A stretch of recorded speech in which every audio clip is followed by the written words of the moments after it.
Family Guy first graced our television screens way back in 1999, and since then the show has changed, adapted, and morphed into something that feels familiar yet evolved. Now in 2026, the show looks quite different from its debut, but there are changes it's undergone that aren't as apparent on the surface. So let's take a deeper look into all the changes the show has undergone over the years, from the obvious to the not so apparent.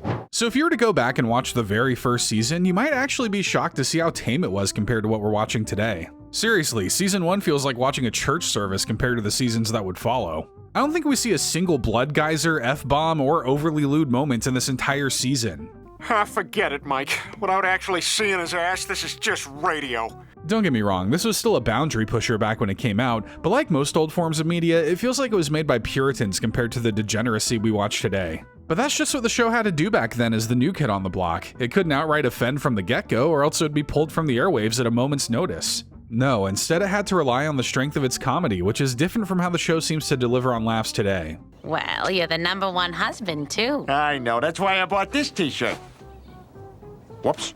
Back then, the show's humor leaned heavily on character interactions and situational comedy, basically allowing them to experience the ho-hums of domestic living with an occasional dark or edgy twist. Plots are often on a much smaller scale, usually revolving around conflict within the family that didn't lead to large-scale destruction and panic. Like Mind Over Murder, an episode that critiqued the traditional roles and double standards of husbands and wives, while also having an evil genius baby who is trying to build a time machine. Like archaeologists discovering a new type of dinosaur, the show was really working on untrampled ground, and both are pretty dirty lines of work.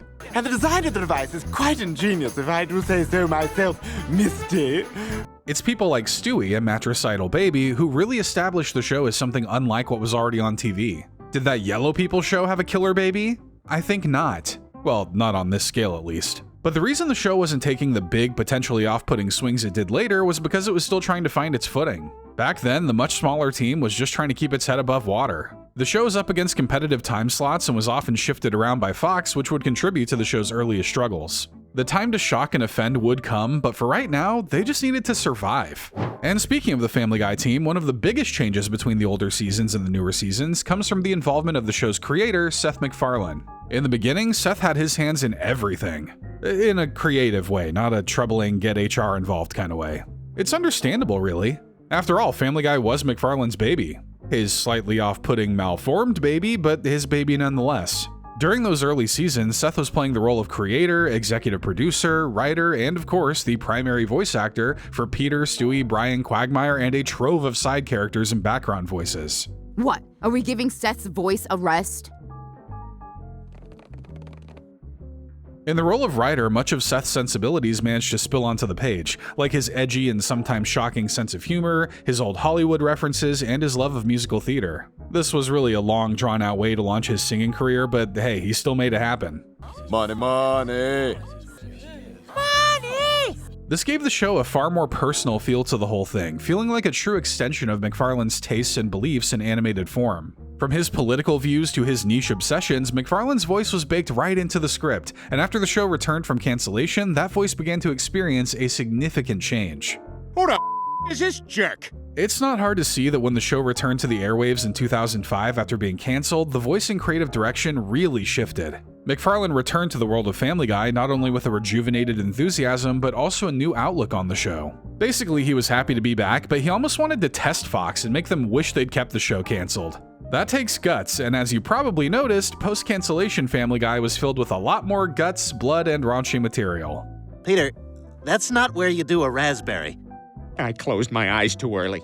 MacFarlane helped push the show into more boundary-breaking territory, perhaps believing that being revived gave him and the show a bit of armor that would protect them, allowing them to go hog wild with ideas. The show became noticeably meaner, darker, and was willing to push the limits of what was allowed on television, even more so than before. If you look at Season 4, their first season back from cancellation, you can see a stark shift in the style of content the show produced. And the Pentagon? Well, you look me in the eye and tell me it doesn't look like a big This also happened to be the season that garnered the largest amount of detractors and criticism yet. Go figure. But it was this era that solidified Family Guy and its creator Seth MacFarlane as one of the most provocative faces in pop culture. But by the time the show entered its 10th season, MacFarlane's presence in the show would start to steadily dwindle over time. While he was still recognized as the show's creator and labeled as an executive producer, Seth's leadership role was eventually shifted onto longtime showrunners like David A. Goodman, Rich Appel, and Alex Sulkin. So next time you're complaining that Seth has lost his touch, remember that he doesn't do a lot of the touching nowadays. You know what I mean. 6, 5, 4, 3. Peter, stop doing what you're doing. And once the mid-2010s rolled around, MacFarlane had more or less stepped away from the show as a creative influence, pretty much only continuing to serve as a voice actor for many of the show's prominent characters. Unfortunately for you drama nuts, there doesn't really seem to be a big, explosive moment of betrayal and/or fury that caused Seth to back away. He actually stated in interviews that the idea of writing weekly episodes was becoming less appealing to him as he became more interested in newer and larger creative pursuits. Since then, Seth would create new shows like The Orville, feature films like Ted and A Million Ways to Die in the West, and 9 studio albums. Did you know Seth likes singing? This is the first I'm hearing of it. Susie, you're a baby. That's all I have so far. So a big way that Family Guy changed over the years does have to do with Seth MacFarlane's involvement. Sure, the show was still crafted by a collection of writers, but MacFarlane served as the creative guide for the series, and it's become more apparent what the show looks like without his involvement, for better or for worse. But all shows need to grow and change, and if Seth had never stepped away, this may have never happened to the show. So now Seth just stands as more of a symbolic figurehead for the series rather than the voice behind more modern seasons. We're not here to tell you whether or not that's a good thing. We're just here to help you form your own opinions and then eventually yell at you if we don't like them. You know what really grinds my gears? You, America. You. But if we look at the show from a more surface level point of view, the most obvious change that has happened over the years is the change in its animation. While the designs of the world and the characters have more or less stayed the same, the animation style and techniques that bring the show to life have changed a few times throughout the series. For Season 1, the show is animated by Film Roman, a no longer operating animation studio that had also helped produce other adult animated shows like The Simpsons and King of the Hill. But Film Roman didn't stick around for long, parting ways with the show after producing 15 episodes, citing production differences. I guess they figured there was only room for one wacky, dysfunctional family and they went with The Simpsons. Not saying that's what killed their business, but it's also not what I'm saying either. Oh, why? What are they gonna do? Cut our budget? I wanna go get a beer. But after that, animation production for the show was shifted to the in-house 20th Television Animation Studio, which was able to replicate the show's visual style pretty well. Pre-cancellation, the show had a rough and tumble look to it that came with being the product of hand-drawn animation. The line work was thicker and shakier, and characters often drifted from being what you would call on-model. Like Quagmire and his inescapable black void he calls a mouth. Well, he said I too was the boss, and it's time Cleveland got his due. This style was both intentional and a product of circumstance. And it wasn't unlike many classic cartoons that didn't always look super uniform, but that was also a result of both technical and monetary limitations. Because the show is a mix of hand-drawn animation and early forms of digital inking, budget constraints required the show to sometimes have a cheap look to it, which would lead to occasional production errors. Thankfully, Peter would learn how to keep his eye from popping out over his nose eventually. Ah, ew, gross. Look at that. Compare the show's visuals to something like Futurama, which came out the same year from the same production company, and the difference is almost night and day. And yet, there's still an undeniable charm to the show's earlier style. Scenes were often presented from differing angles, and it felt far more loose and less stagnant like some of the later seasons tended to feel. There's a reason why someone felt the need to make this image about the show's pose library, and honestly, they weren't too far off.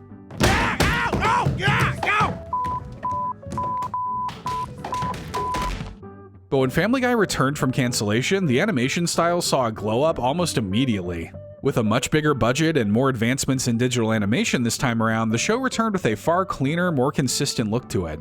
Line work became thinner, movements became more fluid and smooth, and there was far less deviation in how characters looked from shot to shot. And of course, it also gave birth to the infamous palm up pose. Has anyone ever hit that in real life? Mom, she's so sad and lonely. Look who the is talking. I'm sorry, sweetheart. But this was the show's full shift into digital animation, and while its level of consistency led to less variety in everyday scenes, it did give the show the power to go absolutely crazy when it wanted to.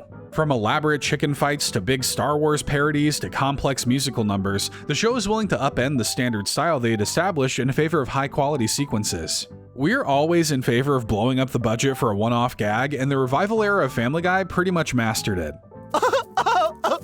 Look how gaily we run! Aside from those big moments, this new style of animating also made it much easier to pump out episodes more frequently, allowing the show to nail 20-something episode seasons pretty much every year.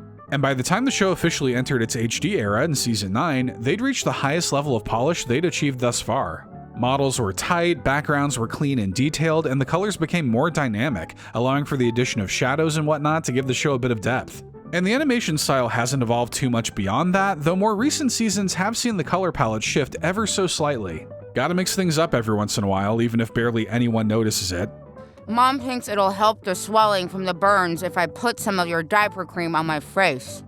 Overall, Family Guy's animation evolution mirrors its journey as a series, from a scrappy, rough-and-tumble newcomer to a highly polished, industrially produced television institution.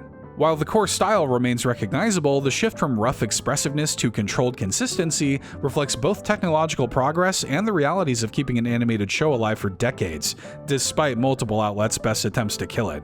And Greg the Bunny. Is there no hope? Well, I suppose if all those shows go down the tubes, we might have a shot. But perhaps the most divisive thing to change over the course of the series run is its comedy, or in some people's opinions, the lack thereof. We don't think the show has ever stopped being funny, but the style of jokes and setups certainly looks different now than they did back then. Oh my God! You can talk! When the show first got going, much of the comedy was a mixture of playing on sitcom tropes and situations, alongside what would go on to define the show's style of humor, the cutaways. Often brief, surreal non sequiturs that broke away from the main story to emphasize a moment by comparing it to something else. If you were to take a shot every time the show transitioned with "remember the time" or "this is worse than the time," you'd probably develop alcohol poisoning before making it out of the 4th season. Oh man, this is even more intense than that time I forgot how to sit down. But at least in the earlier seasons, the show tried to make it a point to have the cutaways somewhat related to the plot or characters. Oftentimes, the cutaways would be paired with a little transition sound effect, implying this was a brief look into the past rather than a wholly unconnected moment. But even back then, most of these cutaways were designed so the show could make pop culture references and commentary. It's almost like the creators were doing their own stand-up routine inside the show. Sometimes you get a joke that just sounds like the ramblings of a madman, but throw it in Family Guy and you've got yourself an iconic cutaway punchline. Well, it sounds to me like you're a regular Benedict Arnold Drummond. What's he expecting us to cut to? And as we said earlier, the show is a lot tamer than it is now with its humor. Sure, there were still some off-color and shocking moments of comedy, but they were far less relentless than they would later become. That's because the show's edge came from irreverence rather than shock value. Jokes that could be seen as tasteless were at least framed as absurd exaggerations of people or moments, rather than an excuse to test the censors and the stomachs of viewers. Back then, you had to be funny by telling actual jokes rather than just making people's jaws drop with absurdity. You might think that's still the norm, but try to explain to someone why streamers are now more popular than TV shows and you'll see that's not the case. Kinda quiet, normal quiet, Minecraft. Scorching hot audio levels! In those earliest seasons, Family Guy had a super tight rhythm and pace to it. Jokes were clearly baked into the story with intention rather than simply being thrown in there. More out there moments like musical numbers and fantasy sequences felt like extensions of Seth MacFarlane's passions rather than just spectacles for the sake of spectacle. The comedy was different for the time, but as the years went on, it went through a pretty noticeable shift. The kind of shift that made network executives and parents around the world collectively shift their pants. Are you also married? When the show was revived, it came back louder, meaner, and more self-aware. The show had already gained a reputation for being edgy and subversive prior to getting the boot, so it seems like the writers decided to go all in on that identity. Sometimes it felt like the intention behind the comedy was designed more to test the viewer, often pushing the limits of people's sensibilities and patience, with jokes and cutaways growing longer and harder to stomach. I guess it can be considered a badge of honor if you watch a full Conway Twitty cutaway without +10ing your way through it. Conway Twitty is here and he's... Wait, he's wearing the Darth Vader helmet. Never mind, he was cool with it. Cutaways became longer and more self-indulgent, while quick punchlines were often swapped for extended, drawn-out bits that not only served as a test of patience for the audience, but also tapped into the well of relatability at the same time. The show would go on to embrace anti-humor. The fact that there wasn't a joke was the joke. This idea of stretching a gag or dialogue past the point of normality was a big hit with fans of more new age humor, but it also annoyed viewers who were just hoping the show would shut up and get back to the story. There's no right or wrong answer here, folks. You like what you like, and the show is rarely ever trying to satisfy the average viewer. Griffins, let's make this our Emmy-winning episode. So get all your pukes and farts out now. Around this time is also when we started to see the rise of more meta humor, with the characters in shows seemingly being fully aware of the world outside the show and the fact that they were in a show altogether. The show would reference its own cancellation, the network, the show's writing style, sense of humor, and even its own inconsistencies. Some people saw this as a nice little wink wink nudge nudge from the show, letting them know that the show is aware of the community around it. But others found the humor to be a bit lazy, saying that although this was meant to make the show look like it had its finger on the pulse, it doesn't hold a candle to actual well-written jokes. In a way, Family Guy kind of became a show about Family Guy. Try wrapping your brain around that one. I read this piece of garbage script. It's only one page. That's never gonna cut it. That's just the cover. And of course, the show made it a habit to delve into much more taboo topics. Sure, the earlier seasons dipped their toes into criticisms on race, religion, politics, and disabilities, but it more often than not tied into the stories and came from a place of actual commentary. It's arguable that later seasons would use these pricklier topics to make less of a point, rather than using them as a tool to push the envelope and shock viewers as an equal opportunity offender. They were hitting us with the "it's just a prank, bro" before that even became a thing. Oh, it's okay, I'm transgender. Oh, I had no idea. Do whatever you want all the time. But nowadays, while the show still toes the line of decency, one could argue that it doesn't weaponize these taboos with the same irreverence as it once did. Its commentaries on touchy subjects like politics and gender seem a lot more heavy-handed, sometimes foregoing a well-constructed joke in favor of just telling you what the writers think verbatim. It's a sign of the show being more in touch with the current happenings of society, but it also removes a lot of the timelessness the show once had. Yeah, somehow a show that referenced the Brady Bunch and the Honeymooners still found a way to feel relevant even decades after those shows aired. The core DNA of the show has always seemed intact, but it's not hard to see that a little gene splicing has occurred over the years to transform the show into an ever-evolving beast. Stop what you're doing! So the show has changed a ton behind the scenes, but how has that affected the things we can actually see in the show beyond the technicals like animation and writing? Well, a good place to start is with James Woods' role in the show. The actor went from being a recurring character who would pop up from time to time to someone who was completely erased from the show. Hey, knucklebutts! Woods first appeared in the episode Peter Scott Woods, portraying an exaggerated version of himself, an eccentric, crude, possibly psychotic Hollywood nut. Or this was a totally accurate portrayal, depending on who you ask, I guess. But Woods was chosen as a fellow Rhode Island native to be the inspiration behind the name of the high school in the show, before being brought on as a full-fledged character, who of course was voiced by the actor himself. Ooh, that's a scary story, Peter. It's almost as scary as... Boo! Throughout his run on the show, Woods would serve as an antagonist to the Griffin family, often finding ways to upend their lives through means like identity theft or tanking Brian's television show. I wonder if they pulled any inspiration from Woods' actual life. The guy doesn't exactly have the best reputation for being easy to work with. Where does James Woods fit into the fun, you f***er? But when season 9 rolled around, its first episode, and then there were fewer, decided to officially kill off the character along with several other side characters. This wasn't done due to any backlash or behind-the-scenes disagreements that we know of, it was simply for shock value, as the show didn't often kill prominent characters for good. Still waiting for the day Diane Simmons returns to seek revenge. I know they said she's gone for good, but come on. Unless your voice actor is dead, no one's ever really gone. And in accordance with Hollywood law, her life force was infused into me, bringing me back from the dead. And that would be the truth for James Woods, actually, whose character was later brought back to life in the very next season's episode, Tom Tucker, the Man in His Dream. In hindsight, this is actually pretty funny. The show already had him written out. He didn't need to come back, but they did it anyway, and it only seemed to cause issues for the show in the future. What is this a picture of? Is that the bottom of a white pumpkin? Is she hot or not? The season 15 episode Inside Family Guy would end up being Woods' final appearance on the show, as 2016 proved to be quite the divisive year for America. We're all pretty familiar with Seth MacFarlane's political views, so let's just say that he and Woods couldn't have been farther apart on how they felt about the current state of the country. But it's not like Seth MacFarlane hasn't been able to play nice with differing ideologies before. Heck, Rush Limbaugh's appeared on the show multiple times, and those two might as well be on different poles of the globe with how separated in ideology they are. So while we don't know the specifics of James and Seth's falling out, we can infer what happened based on what happened around the time. James Woods' very vocal and often controversial statements and beliefs got him banned from Twitter in 2018, and later dropped from his acting agency. But really, the harshest blow has to be being taken out of Family Guy. That's the thing that would keep me up at night. James Woods is an embarrassment to Quahog. He's a political troll and a maniac on Twitter. So the show proceeded to erase any remaining traces of James Woods, going as far as to rename the high school from James Woods High to Adam West High. Granted, this was done more so to honor the recent passing of Adam West, but that still doesn't avoid the fact that Woods was effectively wiped away from the show. Woods proved to be an entertaining and unhinged antagonist for the show, but I guess it's understandable why the show would want to distance itself from the real-life actor. Don't worry, there's plenty of other insane actors out there they can rely on. Tiny Tom Cruise, anyone? Nobody walks away from Tiny Tom Cruise! Yeah, except for all 3 of your wives. And slightly less controversial changes have occurred involving the voice actors for many of the show's characters. This mostly involves minor characters, but it has also affected some of the main characters as well. Even if your last name is MacFarlane, that doesn't save you from being taken to the old chopping block. Which kicks us off to our first voice role change, Principal Shepard. In Shepard's first appearance, he was voiced by Seth MacFarlane, using a voice that pretty much just sounds like Dr. Hartman. You didn't tell me anything.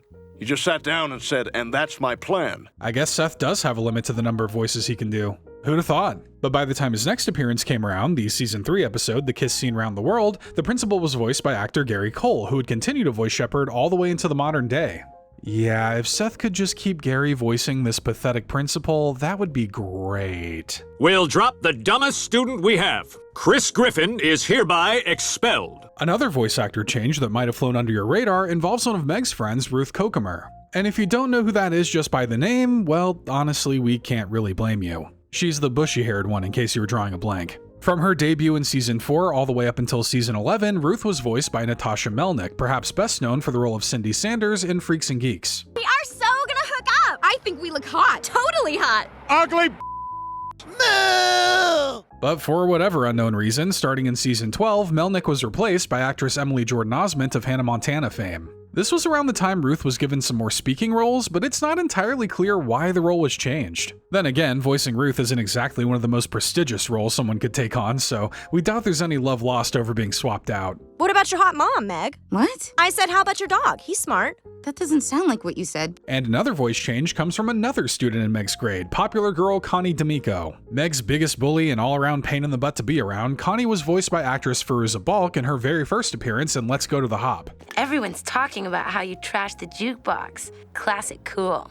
I guess I must tune out to the sound of Too Cool for You teenage girl voices because I actually had no idea she had a different voice actor for the rest of the series. That episode was the only time Balk voiced the character, as she was replaced by Lisa Wilhoit in Connie's very next appearance in And the Wiener Is. Interestingly enough, Wilhoit also voiced one of Meg's friends, the now missing Beth. I guess like twins in utero, Connie must have absorbed all the life force from Beth. Typical popular girl shenanigans. Uncool people are like animals. Hey, you want to go feed the science club after school? And the son of Joe and Bonnie, Kevin Swanson, was yet another character that Seth MacFarlane was booted out of voicing. Hopefully that poor guy is still making money wherever he is. My parents don't like me listening to that stuff, but I do anyway, because I am not a robot! But when Kevin would return home after being presumed dead in the episode Thanksgiving, he would be voiced by Scott Grimes, a mainstay of Seth MacFarlane's work, as he also voices Steve Smith in American Dad and plays Gordon Malloy in The Orville. Still waiting on Kevin to get some musical numbers like Steve does, but it looks like he's a bit more interested in taking gasoline baths.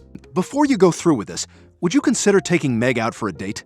One of the show's more understandable voice swap moments came with Lois's estranged and slightly psychotic brother, Patrick Pewterschmidt. For his first appearance in the show, Patrick was voiced by an actual big-name actor, Robert Downey Jr. This was way before Iron Man, but Downey was still pretty well known. Maybe not for the best reasons, given the time period. Peter, you shouldn't encourage people to be fat. Fat people are immoral. But I guess Robert Downey Jr. realized he needed to focus on winning an Oscar in like 2 decades because he didn't return to reprise the character. Instead, Patrick was voiced by Oliver Vaquer, perhaps most well known for his voice work in BioShock Infinite in the episode Killer Queen. He killed twice and he's gonna do it again.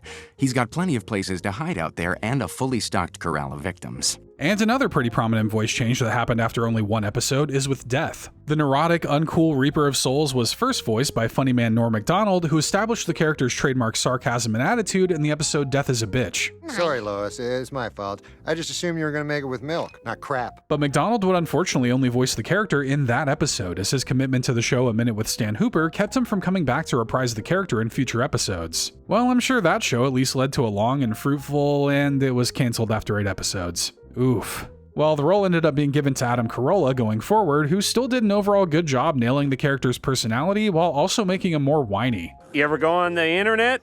They got some cool stuff there on that internet. Not entirely sure why the character hasn't been used as prominently as he was in earlier seasons, but I guess they felt Stewie was the character better suited for time travel-centric episodes. And people are dying all the time in Quahog nowadays, so Death showing up isn't all that special an occurrence. Oh well, we'll keep on hanging up missing posters with his face on them until he shows up again. You're dead, jackass. You died in a drunk driving accident. And now for the two big voice actor replacements that occurred in the show. One of the most recent changes to the show's voice cast came when Mike Henry, the longtime voice actor for Cleveland Brown, stepped away from voicing the character around season 20. I am now Cleveland J. Roman J. Israel, and I will be wearing wine-colored suits. After playing the role for the better part of 20 years, including the briefly lived spin-off series The Cleveland Show, Henry declined to return as Cleveland for future episodes. The shock! The scandal! The understandable decisions! Really, the whole thing is less dramatic than it sounds. There was no big blow-up or cancellation that forced the show to give Henry the boot. He backed away from the role of his own volition, believing it was time a person of color took on the role. I can't even start till that damn bird brings my laptop back. I wonder what he even uses it for. Season 20 would see the debut of Arif Zahir taking over the role from there on out. It totally makes sense why they didn't want a white guy doing an impression of a black guy in the modern age. Now they have a black guy doing an impression of a white guy doing an impression of a black guy, which I think is better. And Henry wasn't booted or ostracized from the show either. He still pops up regularly to voice characters like Bruce and Consuela.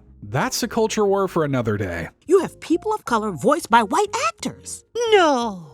Yes. And finally, the biggest and possibly the most well-known voice change that has happened over the course of the show involves the main character Meg Griffin, who was originally voiced by Lacey Chabert in the first season of the show. Daddy, you must think I'm the worst daughter ever. Oh, no, you're not, honey. What about that fat girl from The Judge? There's something about Chabert's voice that makes Meg saying daddy not the most revolting thing you've ever heard. No shade to Mila, but I'm glad she's never tried to refer to Peter as such. So yeah, after season 1, Chabert is replaced with Mila Kunis, who was also regularly appearing on Fox's That 70s Show around the same time. I'm going upstairs right now and eat a whole bowl of peanuts.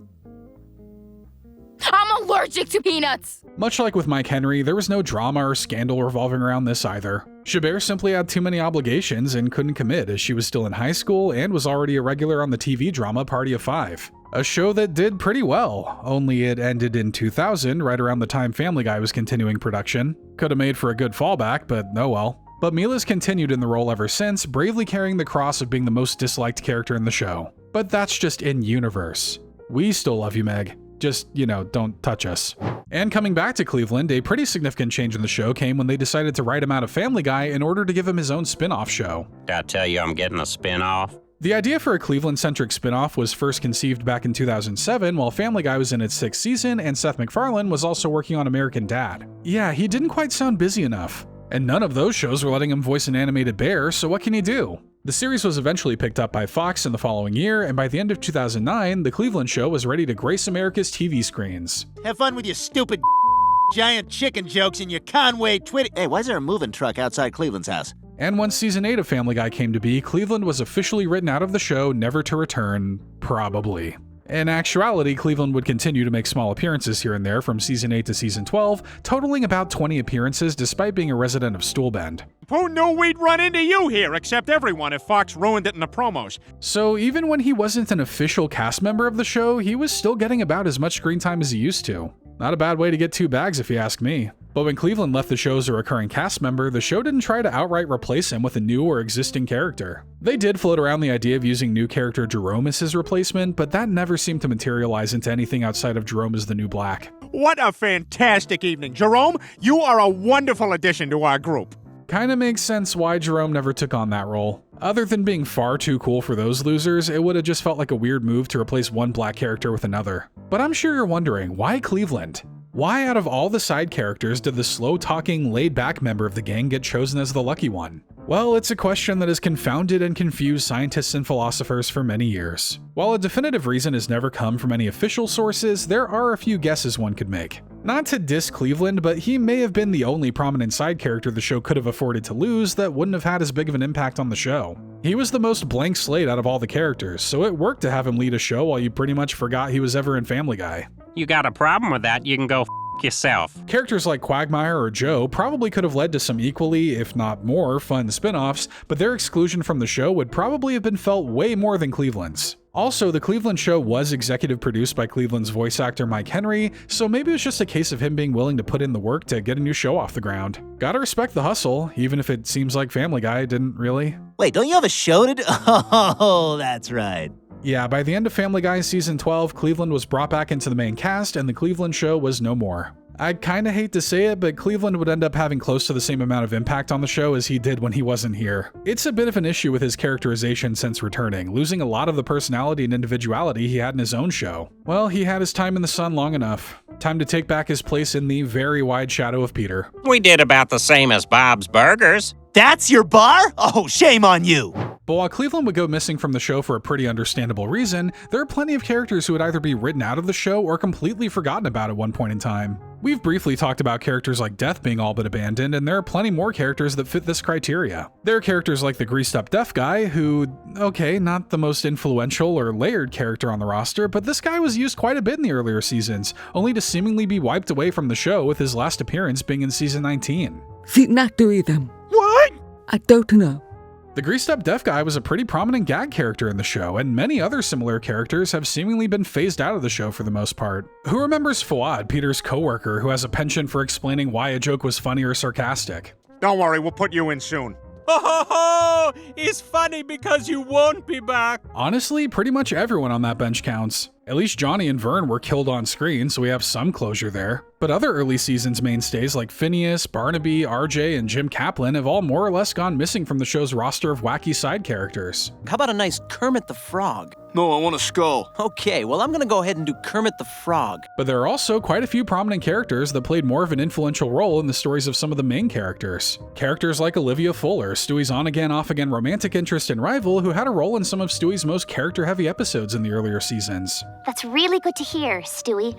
Please, take care of yourself. She'd make one modern appearance in season 15's The Boys in the Band, but all she really does is try to seek revenge on Stewie. It doesn't lead to anything as complex as what she did for Stewie in those earlier episodes, and kind of fumbles what the character could have been. Then again, if you were almost murdered in a house fire, revenge is probably the first thing you'd want to try and accomplish too. Idea for a farce. Cheating wife and Papa's ass burned alive. And there are quite a few more characters the show had seemingly teed up to be fairly relevant, only to either roll back their prominence or pretend they don't exist altogether. Characters like news anchor Joyce Kinney, local mutant Jake Tucker, and Brian's effeminate cousin, Jasper. There's probably one reason or another for these characters being taken out of the show. Maybe their characters were a little too one-note or didn't exactly make for funny scenarios. But sometimes characters have a pretty good reason for being removed from the show. Such is the case with Loretta, the former wife of Cleveland Brown. I'm a woman, Cleveland. I need some passion in my life. Loretta filled the role as Cleveland's wife for the first 4 seasons of the show, so when the two ended up deciding to divorce in the Cleveland-Loretta quagmire, it was admittedly a bit surprising. This was perhaps the first big change to the canon of the show, mixing up the status quo and leaving room for more opportunities for the character of Cleveland. I mean, they didn't really do much with that because it is Cleveland after all, but I suppose it's the thought that counts. Well, I may not be perfect, but I deserve better than you. But the reason for this wasn't to actually expand upon the character of Cleveland, it was mostly because Loretta's voice actor, Alex Borstein, didn't enjoy doing the voice. So rather than just leaving her as a silent shell of a character, the show just decided to write her out. The show would do the same thing with a few other characters, though for much more depressing reasons. Oh, thank you, but that's just my gums bleeding from aggressive gingivitis. 2 prominent characters had to be written out of the show due to the death of their voice actors, with the first being Angela, Peter's boss at the brewery. After Angela's voice actor Carrie Fisher passed away in 2016, the show decided to write the character out of the show rather than recast. It wasn't the most flattering character anyway, so that was probably for the best. But at least Angela died doing what she loved. Swimming less than 20 minutes after she had eaten. And the second big removal of a character came with Mayor Adam West, who likewise was removed from the show due to the death of the real-life Adam West in 2017. West had been a regular on the show since 2000, and obviously there was no real good reason to keep the character around, so the show opted to give him a final send-off with the episode Adam West High. We will start today's ceremony with the traditional 21-cat launcher salute to honor our wacky but beloved mayor. So the show has definitely run through a ton of characters, some for understandable reasons, and others for reasons no one really knows. Just know that it can happen to anyone at any point. Your days are numbered, cocky jogger. Better watch your back. While the show has cycled through many different side characters over the years, it's the changes to the main characters that have gone on to greatly define the evolution of the show. Season 1 characters are nearly completely different from Season 23 characters, but it's up to you to decide if that's a bad thing or not. Some characters have seen minor changes, while others have gone through much more transformative changes, with one character in particular going through the biggest physical change. Wow, Bonnie, you really took off the baby weight quickly. Oh, thanks, Lois.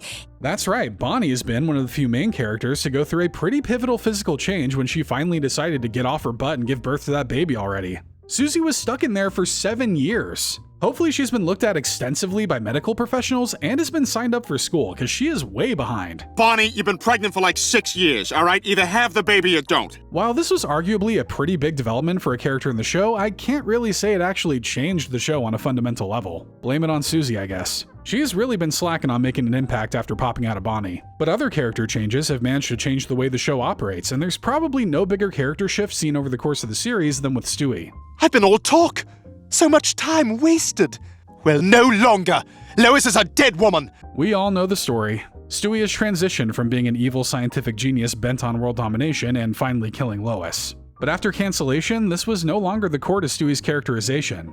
Stewie would go on to suppress those character traits, and the reason for this change would come down to the perceived one-note nature of a character like that. I suppose I'm not ready to kill Lois or take over the world.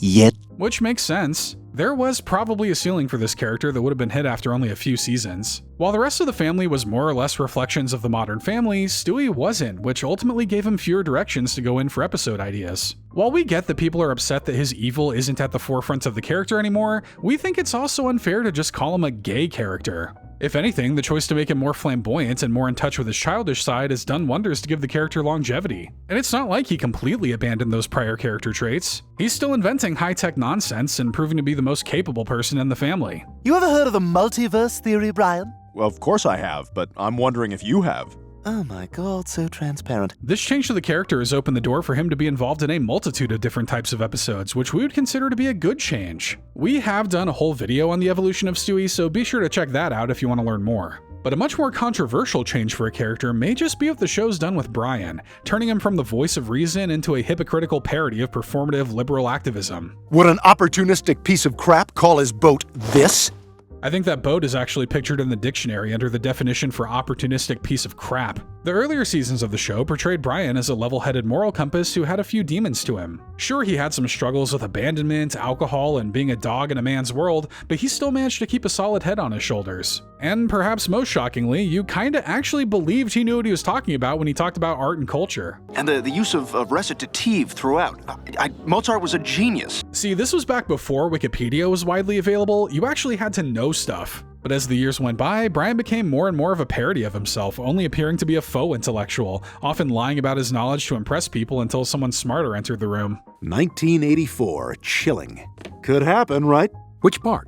Oh, just all of it. This made it a lot easier to laugh at Brian, who was ultimately brought down to the level of the rest of the family, who have all gone through some sort of change that really differentiates them from their past selves. Peter went from being a reckless but well-meaning father to someone far more malicious. It's like the show sometimes forgot we were supposed to like him in the end. But you promised we'd go fishing. Ah, Chris, I was just lying to you so you'd go away. Lois similarly lost some of her lovability, going from being a doting mother to a bit of a psycho, constantly being crushed under the weight of the mundanity of being a modern-day housewife. Just to be clear, we don't see that as a bad thing. Some of the best modern episodes come from Lois getting a little crazy. Also, I opened your locked closet and put on your wedding dress. I ate yogurt in it. Oh my god! Meg has gone from being the typical unpopular teenage girl to being treated like some kind of cross between an eldritch horror and a devil spawn. As part of that change, Meg became the biggest butt of a joke in the whole show, though thankfully more recent seasons have given her a bit more agency by making her actually quite talented, making her more misunderstood than disgusting.